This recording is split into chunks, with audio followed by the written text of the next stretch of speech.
Good afternoon. Thank you. Please have a seat. It's great to be back in Miami. My wife, the First Lady, was here just a few weeks ago providing an award from the Hope Florida Fund. And so we're excited about the work that they're doing here. And just so you know, we were able to highlight some of the achievements on Thursday. We were up in Panama City. And, Hope Florida, the metrics on that, I think it's like the people that need jobs, it's like 77% have gotten that, housing 68%, and they've taken almost 30,000 people off or reduced the need for government assistance entirely. So it's working, and groups like this, I think, in churches and the faith community have been a huge part of that. So I just want to say as governor, thank you, not just here in Miami, but really throughout the state, where we've had so many folks who have stepped up and are making a big impact. And bureaucracy can't solve all these problems. We need the faith community. We need some of these charities. We need businesses. We need other people involved if we want to be able to lift people up. And we're doing that, and she's been able to do that. Also, we're here. We had in Jacksonville on Saturday night, massive George Strait concert in the Everbank Stadium. I don't know how many, 50, 60, 70,000 people. And he's going through his hits. He has more number ones than anyone in country music.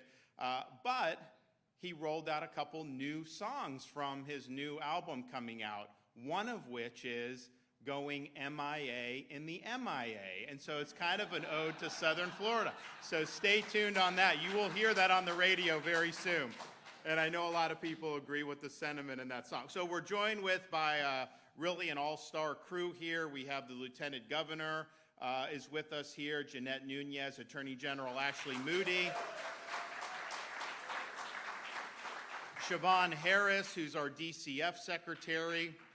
We are going to be, in a minute, about to be joined by Kim Figueroa, who's the survivor leader of More to Life, Voices for Florida, that's going to talk about our subject here today. We have a number of state representatives, Overdorf, Amnesty from the Treasure Coast and Central Florida, respectively. We have Senator Garcia, and then a bunch of folks from the Miami-Dade delegation, Representatives Rizzo, Busada Cabrera, Porras, Barrero, Fabricio, Garcia, Redondo, and from the Monroe County, we have Representative Moody and Fabian Basabi from Miami Beach. So welcome all of you, and thanks for what you guys have done.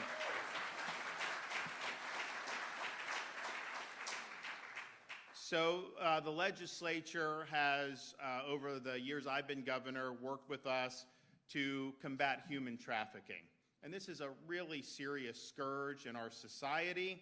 And because we're a state that's a destination state, we host big events, whether it's the Super Bowl or the college football championship, all these different things. Unfortunately, that attracts human trafficking. And then, of course, we've had the last 3+ years where the southern border has been open and millions of people have illegally poured into the country. And of course, Mexican drug cartels are utilizing that to do human trafficking. So this is a big problem for the United States, and it's a problem that we have worked to tackle in Florida and are continuing today with the announcements and the bill signing that I'm going to do momentarily. Since 2019, 50,000 reports a year have been made nationwide using the National Human Trafficking Hotline. According to the Department of Justice, the average age of a trafficked individual is only 13 years old. 80% of those trafficked are girls, and of those girls, 80% are subjected to sexual exploitation. We know that is unacceptable, and we need to continue to work hard, and today we're doing even more to uphold the law and to go after those who are trafficking these children. We're not going to allow this to stand in the state of Florida. And just think of what we've done. What is our stand on sexual exploitation of minors? We've authorized the death penalty for pedophiles, and that's something that is absolutely appropriate.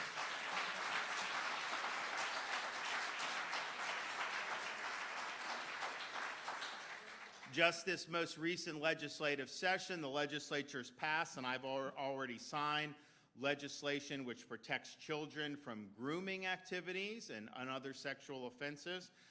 We've also established a grant program within the Florida Department of Law Enforcement to create online sting operations targeting sexual predators. Many counties are doing it, but not all, and so we're going to be able to provide support for those that want to get in the game there. We've also created stricter guidelines for sex offender registration. You know, these guys would be convicted sex offenders, and then they'd register at a residence, and then they'd go on the other side of the state and live on some boat and not register, and so people don't know that these offenders are in their community. That changes with the law that I've signed.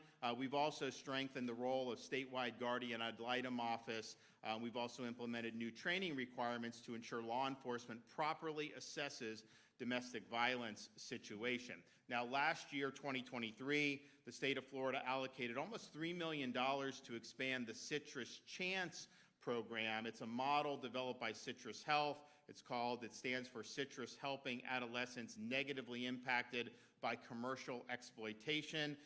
This program establishes therapeutic, safe foster homes and provides an evidence-based outreach program to serve minor survivors of human trafficking through a multidisciplinary trauma-informed model. And I'm happy to announce that this program is now expanding to 6 additional counties across Florida, including Pinellas, Pasco, Duval, Nassau, Broward, and Palm Beach counties. And I think that that's made a big, big difference. We've also had our Florida Department of Business and Professional Regulation increase efforts to hold public lodging establishments accountable if they fail to comply with Florida's human trafficking prevention requirements.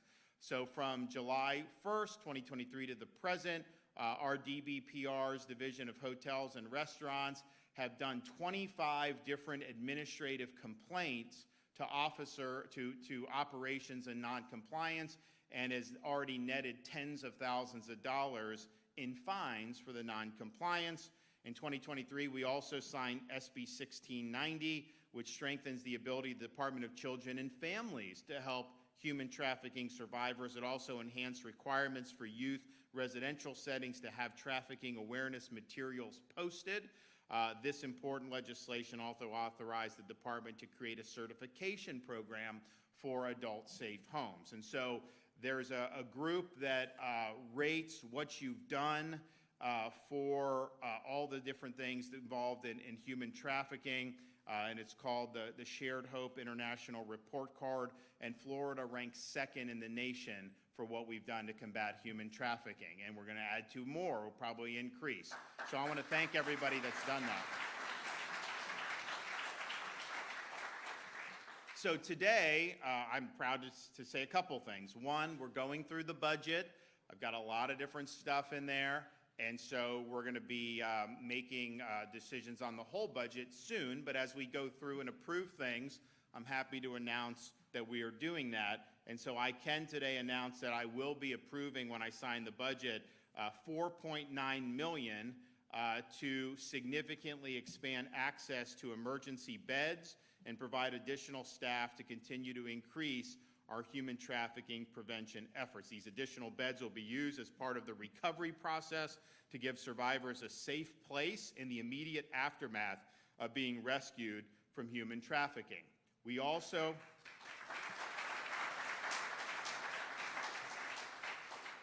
I'm also pleased to announce that we will have a $900,000 grant opportunity through the Department of Children and Families to enhance staffing and training for law enforcement departments combating human trafficking throughout the state of Florida. So that'll be something that'll be very, very meaningful.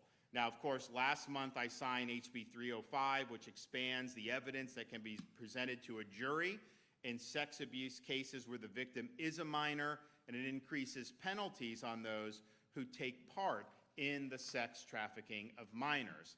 And as a follow-up, I'm here to sign House Bill 7063, which makes important updates to how the state of Florida combats human trafficking. So among other things, this bill will extend the lifetime of our statewide Council on Human Trafficking within the Department of Legal Affairs. So that's the Attorney General leading, the Lieutenant Governor, Siobhan. There's a lot of really important people that are on that so that we have a coordinated effort between law enforcement and social services in terms of combating human trafficking. We're also, under this bill, requiring Florida rest areas, service plazas, emergency rooms, massage parlors, strip clubs, or other places where trafficking can occur to display human trafficking awareness signs with telephone numbers for either the national or Florida human trafficking hotlines, and also increases punishments for those entities that fail to do so.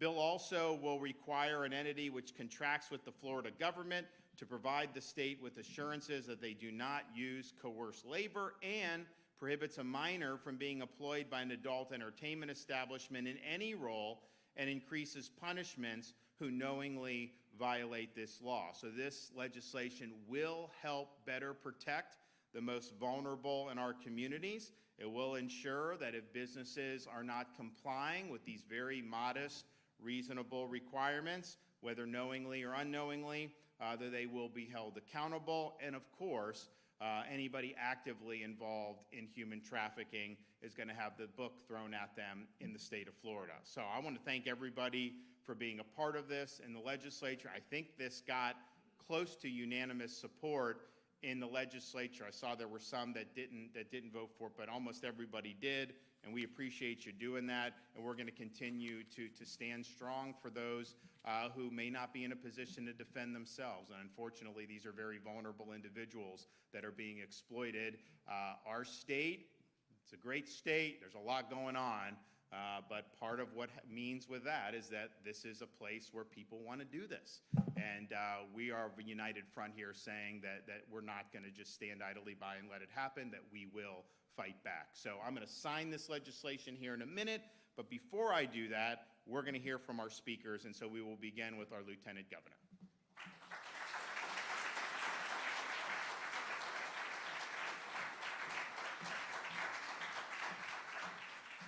Good afternoon. It's great to be here in Miami, my hometown. Governor, we always love when you come. I think we always receive you with open arms, right? People love when you're here in Miami.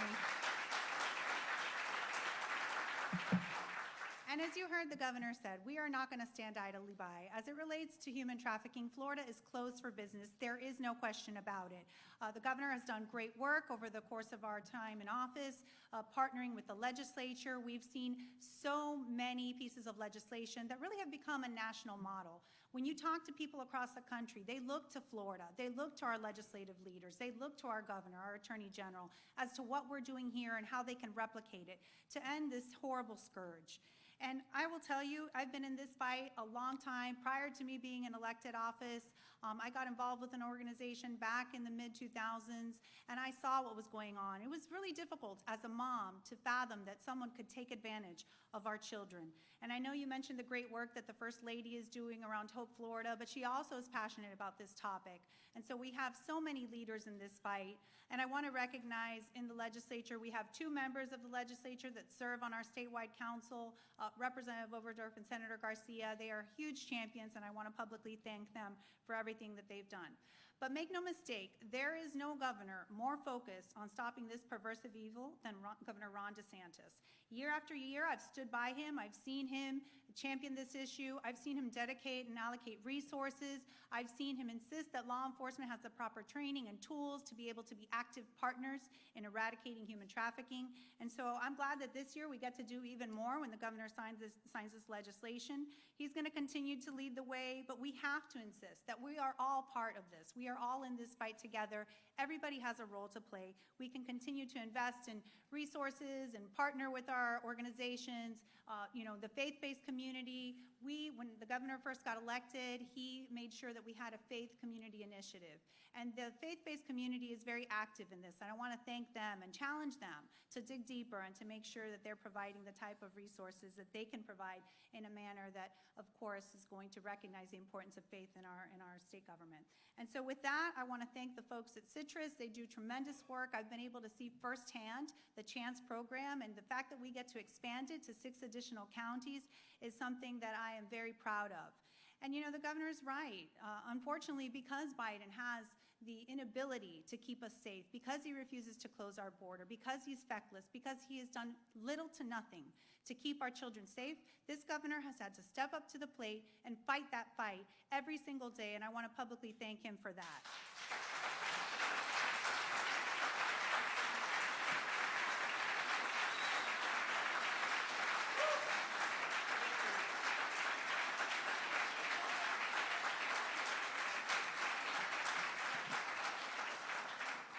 So thank you all for being here. This is such an important topic. We need to continue to keep our children safe because truly, honestly, we've got to work with the legislature to see what we can do. Florida ranks 3rd in terms of calls to the National Human Trafficking Hotline. We need to change that. So I look forward to hearing from the additional speakers. And again, thank you all and God bless you.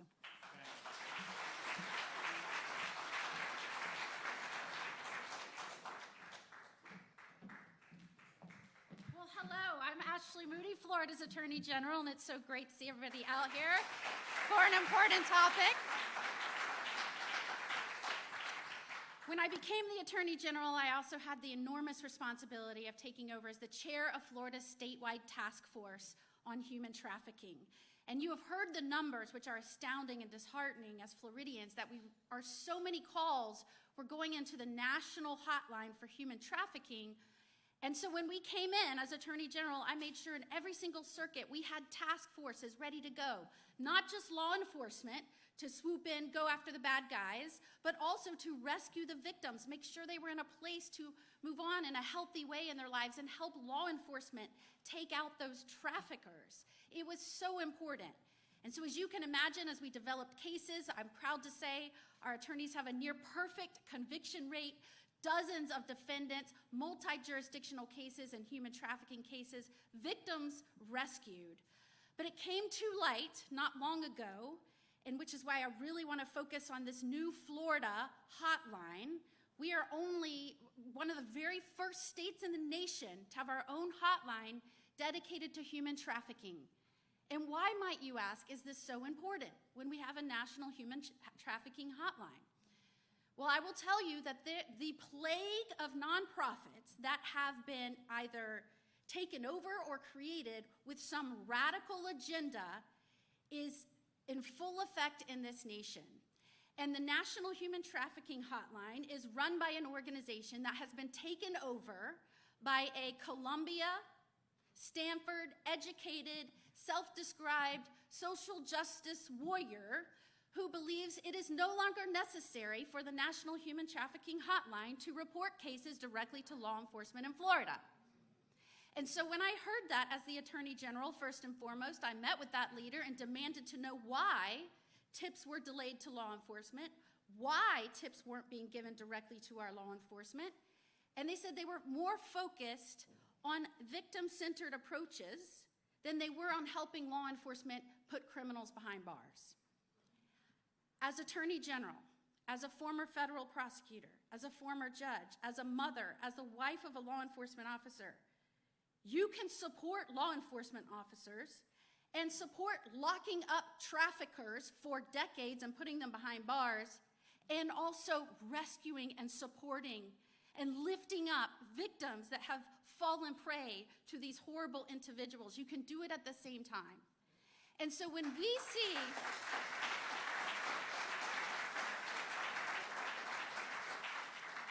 we see organizations that have abandoned their original mission, a hotline that was propped up to help law enforcement rescue survivors, no longer doing that. When you see them pushing a radical agenda, an agenda that is proven not to work in city after city and state after state all around our nation, when the goal is to not help law enforcement accomplish their mission, but to obstruct law enforcement in accomplishing their mission, they should be called out and they should be defunded, and states need to do what they must to take back that responsibility. And I am so proud of Congresswoman Laurel Lee, who pushed legislation this year to get to the bottom of it in Congress. And when she called that nonprofit out that runs the hotline, they fought her tooth and nail. What started as a bipartisan push to make sure that hotline was doing what was intended, they fought her on that.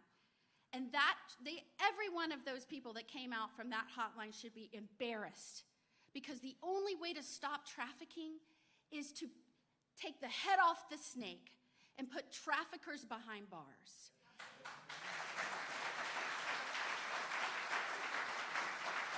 And that is why I have loved working with this governor, who knows that to combat crime, we have to enforce our laws. It is nonsensical to believe if we do not support law enforcement and we don't give them the information, it is going to make it harder for them to do their jobs. He announced today more funding to help us go after the traffickers, more funding to help them put victims in emergency services. It is no coincidence that today marks the kickoff of National Police Week. And so we would like to call out and thank and lift up our heroes nationally that go after these traffickers. And we're proud today to say we want to help you do your job. And you know what we do at the same time? We call out those organizations that are making it harder for you to do your job. And in Florida, we're stepping up, and we're so proud to launch with this new bill the first Florida hotline for human trafficking, 855-FLA-SAFE. Thank you, Governor.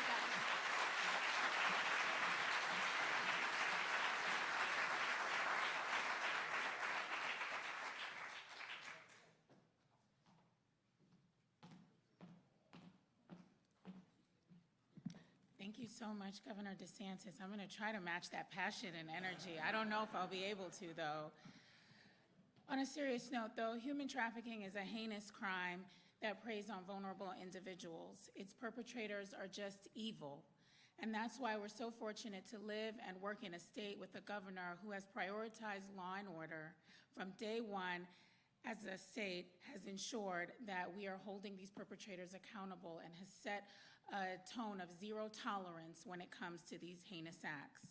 He's joined by staunch advocates and elected officials like the Lieutenant Governor and Attorney General, who've echoed the same sentiments and championed legislation, making laws more stringent to hold these individuals accountable. At the same time, we cannot stop doing all that we can to support survivors of trafficking. Year after year, investments are being made to make sure we have the right kinds of services available. Our goal at the department is to continue to invest in evidence-based services like the one that the governor mentioned through Citrus Health Network called the CHANCE program, which aims to create a therapeutic environment for children who are recovered from trafficking situations. And we are so elated that we'll be able to spread such a great program in other parts of the state. We also know that trafficking affects more than just youth. Every year, adult women and men are coerced into dangerous situations. That's why the service array must be adequate to meet the needs of individuals of all ages.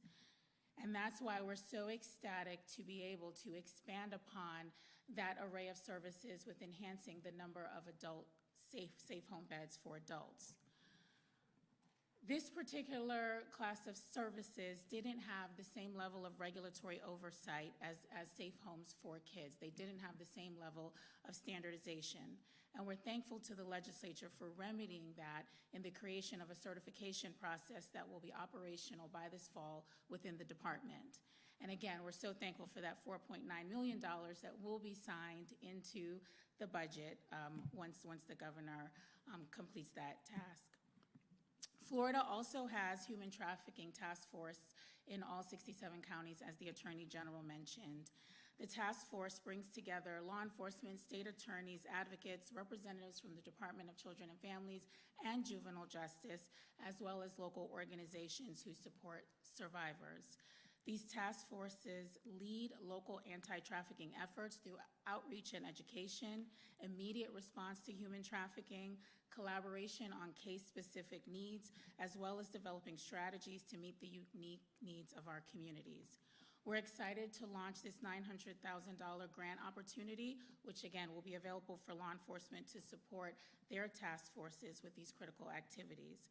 Prevention continues to be key, and our partners in law enforcement work 24/7 on that front, helping to raise awareness, investigating tips, and catching these bad actors. And we're hopeful that these funds will only help to amplify those efforts.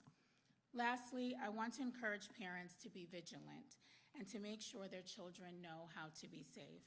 Almost 80% of the calls that we get to the abuse hotline related to suspected trafficking are for children in the community, not children in our foster care system. I know that it's often stated that our children in foster care are more vulnerable, and that is 100% true. But as a mom of two, I want to make sure that all parents are equipped with the tools and knowledge to keep their kids safe and to be aware of that stat. The department has created a toolkit specifically for parents and caregivers. It's on our website at myflfamilies.com and contains invaluable information that we think every parent should know. Thank you.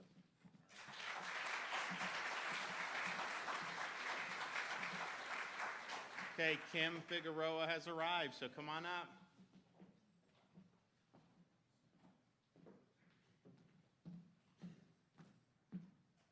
Good afternoon. Thank you, Governor, and thank you, Attorney General Moody. So I'm here today to be the voice for many, many, many victims and survivors that is out there. You see, it started back when I was 2 years old, when I first watched my brother get killed in front of me. By the age of 5, I experienced child abuse of sexual molestation, verbal abuse, physical abuse, and all the above. By the age of 10, I was already being raped. By the age of 11, I was on drugs and in foster care. By the age of 12, I was in DJJ's custody. I would continue that pattern until I would age out into homelessness. Unfortunately, that left me very, very, very, very vulnerable. It left me with a place to call no home. It left me with no support, and it left me with no one to check in on me.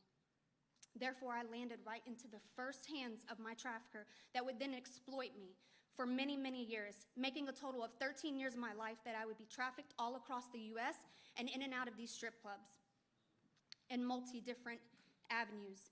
But the strip clubs, this being put into that bill is so dear to my heart, because why are we allowing 18-year-olds to go in there and to either be exploited by either someone else's choice or their own, so they think that it's okay, when they can't even purchase alcohol and cigarettes until they're 21? It just doesn't make sense. And so I am very, very grateful. I'm so grateful that we have leaders that will come up beside us and fight for us. Justice will be served to those that try to perpetrate on us and take advantage of our vulnerabilities and exploit us for their gain. And so I will continue to fight and to support legislation, laws, and these bills until every single person has a voice and can stand up here like me. Thank you.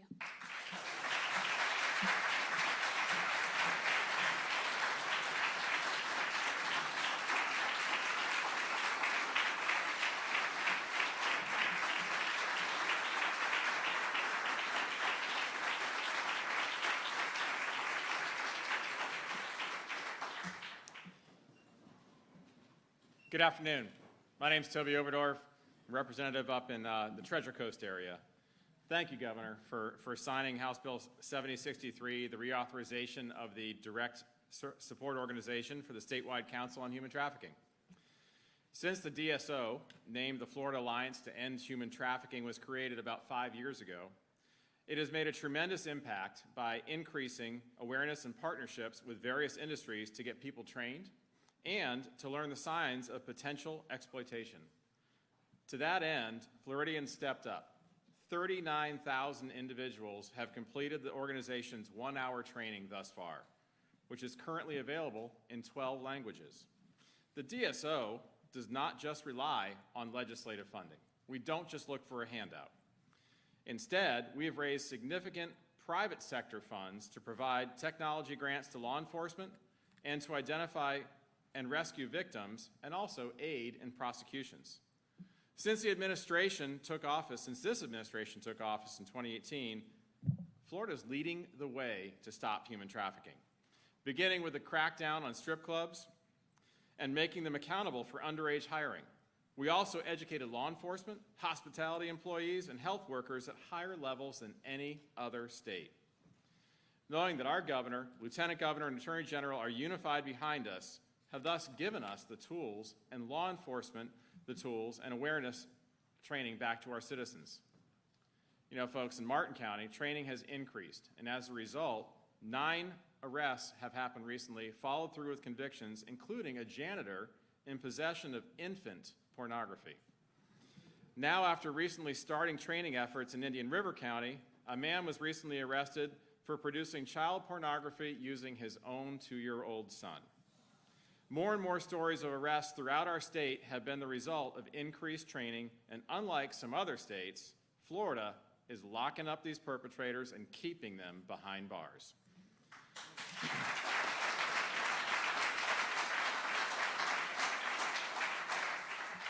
You know, ladies and gentlemen, with the continued non-enforcement of our borders by the Biden administration, the imminent threat of labor and sex trafficking is, unfortunately, increasing. Law enforcement can't do it alone. They need help from the public. I challenge everyone to educate themselves and become a partner with the Florida Alliance to End Human Trafficking. Take the challenge from our Attorney General and have your place of business become part of the 100% Club. 1 hour of training may alter the life of a victim.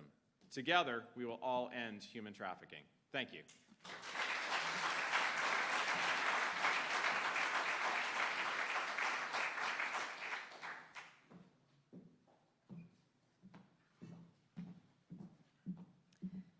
Good afternoon, everyone. It's a good day in the state of Florida, and specifically here in South Florida. My name is Representative Carolina Amnesty, and I represent parts of Orange and Osceola County. I would like to start by thanking America's governor, Governor Ron DeSantis, for his unwavering, that's right, for his unwavering and constant commitment to improving the lives of every American. Human trafficking is a crime and a human right abuse. This crime compromises national and economic security, undermines the rule of law, and harms the well-being of individuals, communities, and the young generation of our state. According to the National Human Trafficking Hotline organization, strip clubs, the adult entertainment industry, is usually designed to provide the space and environment in which buyers may purchase commercial sex. The Polaris Project report has reported that 44% of the victims of sex trafficking are between the ages of 17 and 19 years of age, and the average age is 19. This bill includes language that I filed in the Florida House that would restrict persons younger than 21 years of age to work at the adult entertainment industry. My vision for the, thank you.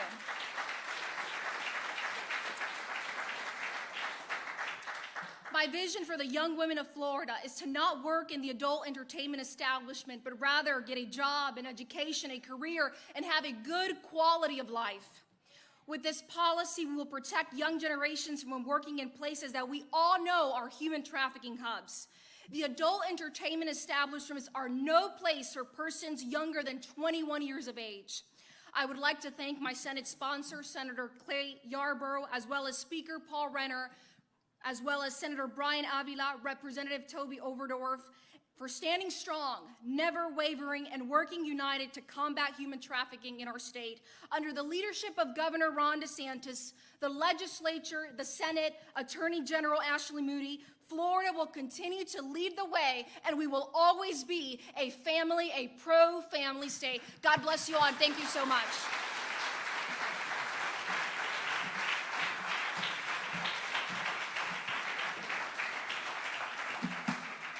Okay, so anyone who's participating in the bill signing, you guys just come up here and we'll make this bill official.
Well, thanks to everyone involved with the effort, not just with the legislation, but for the funding and the things that really are going to make a difference.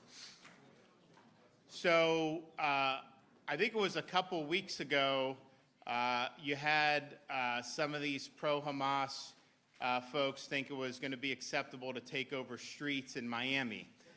And I saw 15 minutes after they tried that, they got carted off very quickly. But I do want to point out that this past weekend, we had Queers for Palestine think they could take over the intersection going into Disney World.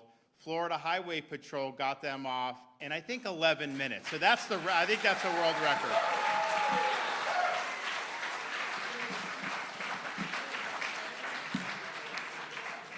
So if you think you can do that and get away with, I mean, look, there's so much what they're doing at Columbia, all this stuff that's just crazy, but making people wait in traffic is no bueno. We are not just going to, I don't care what your cause is. You do not cause people to wait in traffic, especially in areas that already have traffic. So I think 11 minutes that the FHP Orlando got them out may be the new record.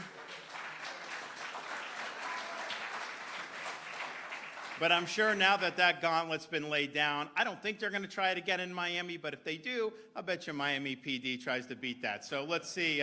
We'll have a little healthy competition to see who can be out first. But, okay, very good. I'm happy to take some questions. Yes, Governor. So a troubling report came out, I think, a week ago about the Biden administration flying in migrants through this program. I think they might be felons. Or they're getting out of jail or something like that, and that they're coming in, and that they were coming right here to South Florida, to Miami and into Fort Lauderdale Airport. And I know that the Attorney General has sued the Biden administration over this. Do you have any update on that? Right, so I mean, we think it's an illegal program. What he's doing is he is, quote, paroling people in foreign countries and then flying them in. Now, the reason why Miami was the top is because it's the closest airport to where he's bringing people from. That was not necessarily the final destination. They will not tell us where people have gone after that. I don't even think they know where people have gone after that. So yes, it's an unauthorized program. It's an abuse of the parole provisions of law. We are in the state with the Attorney General suing Biden over this because it's unconstitutional. It's a violation of the law, and it's wrong, and he flew in. I mean, there's reports.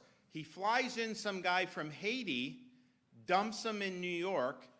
The guy ends up in Massachusetts, and now he's charged with sexually abusing a 14-year-old. Now, is that really something that's good for this country, to be flying in like that? Of course not. So that is that. And this actually happened, I think, probably mostly a year ago.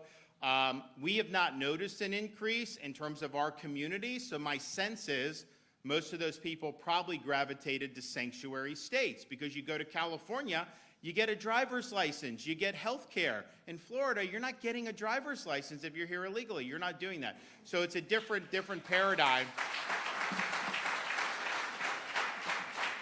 And we're happy to fight back on this. And we've done more to combat Biden's border crisis than I would say just about any other state. And notice, what were they predicting 2 months ago was going to happen because of what was going on in Haiti? They said we were going to be overwhelmed with boats coming in. We surge vessels to protect you against that, and it hasn't happened. When they've tried to come, they've been interdicted and they've been sent back. So we've been very forward-leaning on this. But here's the thing.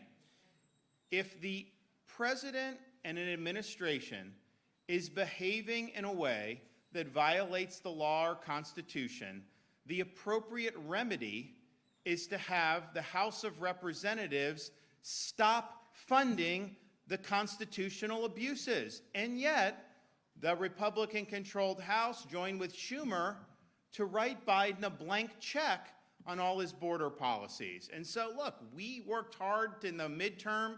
We added 4 new Republicans to the U.S. House delegation. The reality is that is being funded by the Republican House of Representatives. And if you had removed funding from that, then he would not be able to utilize that program. And yes, I think we'll win the lawsuit eventually, although let me say this on these lawsuits. We have a problem with the judiciary there's a major imbalance. Conservative judges, I mean, these are well-meaning people. They have a conservative judicial philosophy. We'll have a state like Florida will bring a suit because Biden's violating the law, and they'll say, oh, I don't know if you have standing. It's probably illegal, but you don't have standing. We got to dismiss the case. Let me tell you this. Do liberal judges ever dismiss liberal lawsuits because of lack of standing? No. Liberals, they will go and they deliver for the liberal policies. And so, like liberal judges, I mean, we've had so many liberal judges rule against our administration, and then we win on appeal because that's what happens. So this is just something. So if they don't, the only way we won't win the lawsuit is if they say you don't have standing, and I think that would be wrong. But that's kind of the escape hatch that some of these conservative judges are utilizing to be very narrow on who has standing.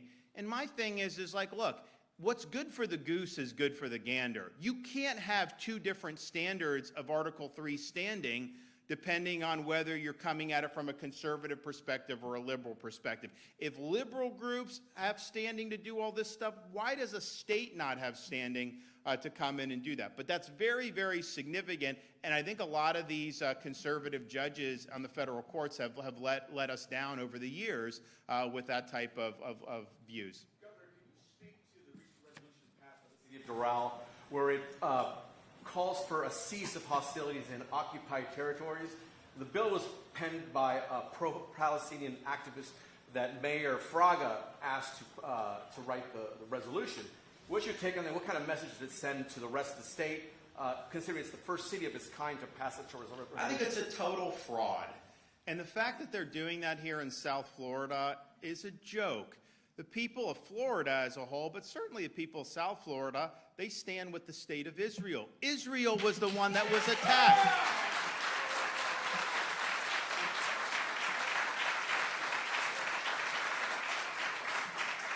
Now, we went to the University of Florida in Gainesville last week, and we did a press conference where they tried to set up an encampment. That attempt lasted about 5 minutes, and then they were escorted off. But, you know, we're there, and it's interesting because we don't let the inmates run the asylum. We don't let you disrupt university operations. We don't let you take over property, but yet, and so none of that is First Amendment activity. And so will some people say, well, you're cracking down on people's rights to protest? No, you can protest, but you can't act in ways that violate basic code of conduct. And in fact, during our press conference, we are there doing a press conference. It's me. I've got the board of trustees from the university, the president of the university. I've got other people. And I've got all these guys out there screaming from the river to the sea. So obviously they have a right to do that. I mean, I think the more they open their mouth, I think they look like a horse's patoot with what they're saying, but that's fine. That's fine. You know, my view is very simple, like with some of these people. You know, better to remain silent and be thought a fool than to open your mouth and remove all doubt. And when they're saying this stuff, when they're saying things like from the river to the sea, you know, that's just not some cheeky chant. They're basically saying they want to see the destruction of the state of Israel and a second Holocaust. That's what Hamas wants. That's why Hamas baked babies in ovens. That's why they were raping the mothers. That's why they were beheading elderly people on October 7th. You know, it's interesting. I didn't see those folks protesting Hamas's actions. They were very quiet about Hamas's actions. Now they're just doing, and they're protesting this. But I'd also say people should learn their history. The fact of the matter is, there's never been a country or state called Palestine. Jews have the longest connection to that territory. It goes back to biblical times, thousands and thousands of years. They were displaced by hostile forces over the years, but just in the immediate history until World War I, that was hundreds of years of rule by the Ottoman Empire, by Turks. That was not a Palestinian state. And then the Brits took it over after World War I. They had the mandate for Palestine. And the vision was to have a Jewish state and an Arab state. And in the UN, after World War II, adopted Jewish state, Arab state. Jews accepted it, founded modern Israel. the Arabs rejected it and went to war against Israel, a war that they lost. They also lost a war to annihilate Israel in 67, 73, and they've had all these intifadas ever since then. So how is it somehow that you're occupying when you have the best connection to the land? You accepted a partition plan and then had to win defensive wars just to be able to keep your people alive. So I think a lot of this is not rooted in facts. It's not rooted in history. And look, we took a big delegation over to Israel my first year as governor. I've had an opportunity to go many years, really over the last decade. I've been many times. And we look about the U.S., I mean, we are a speck in history compared to that history there. You go back there, you've got thousands of years, many thousands of years of history. You can open up a Bible, you can walk in these areas and see what they wrote, what was written down. All the things that are so important that really form the foundation of Western civilization is right there. And I can tell you this, if you go to the old city of Jerusalem and you're somebody like me that goes to the Church of the Holy Sepulchre or some of the other Christian sites, you're able to go, you're able to practice freely. I can tell you, if Palestinian Arabs controlled that, you would not be able to do that. In fact, Bethlehem is in a Palestinian Arab-controlled area.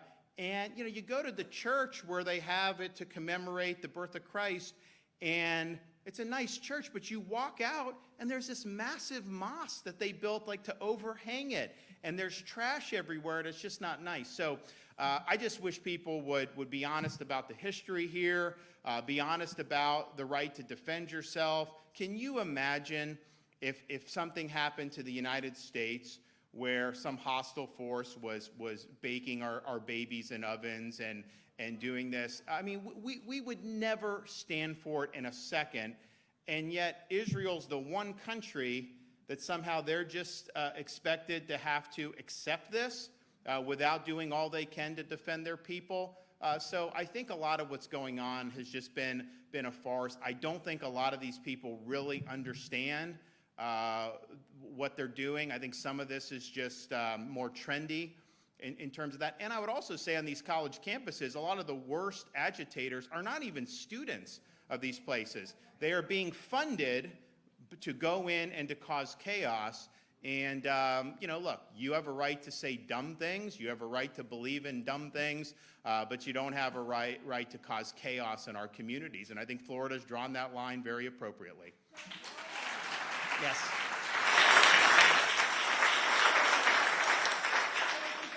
Regarding the Florida hotline against human trafficking that General Moody just announced, a lot of the victims here could be illegal immigrants and witnesses as well. There was an arrest just recently in Miami where that was the case. Do you have a message as far as using that hotline, reporting crimes? If you're a victim, if you're a witness. If people are victims of crimes, we're going to go after the perpetrator. As much as we are against illegal immigration, you don't have a right to victimize people regardless of their nationality. And so, yes, we have people that come illegally, which they shouldn't. We have a lot of foreign nationals that come and visit Florida that may not be U.S. citizens but are here for maybe a month, or maybe they're just doing other things. So the emphasis is really going to be going after the perpetrators of this. And yes, a lot of these victims are being imported from other countries. And it's really sad that that's the case. I think you could shut the border down and alleviate a lot of this, but unfortunately, when it comes to that, Joe Biden is nowhere to be found. Yes, sir. Well, I think that they were happy to have us. My wife has been here, and they're helping with Hope Florida, which is a great organization that's made a big difference. And that's part of it, government, but also the private, the DSO associated with Hope Florida. I mean, they got $10,000 here. That wasn't government funds. Those were all privately raised funds. We were able to hand out money in the Panhandle. So I think these churches are an important part of the solution for a lot of the problems that we have in society. And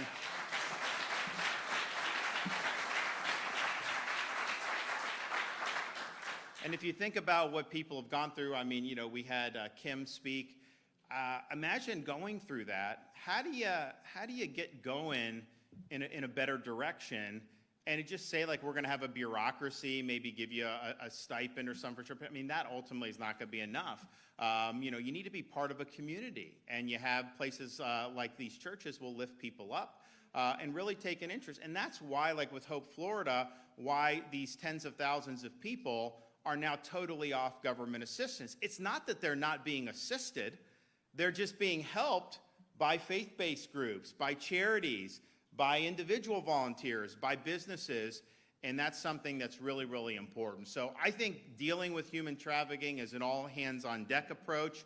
We can pass policy, we can hold perpetrators accountable, but we need more than that to be able to rescue folks from these situations and to really lift them up. One more, yes. Governor, this is DeSantis' top of poll of people that want for ex-governor of Florida. And at the youth poll, she actually was on the top of that poll. Have you or her talked about her possibly running?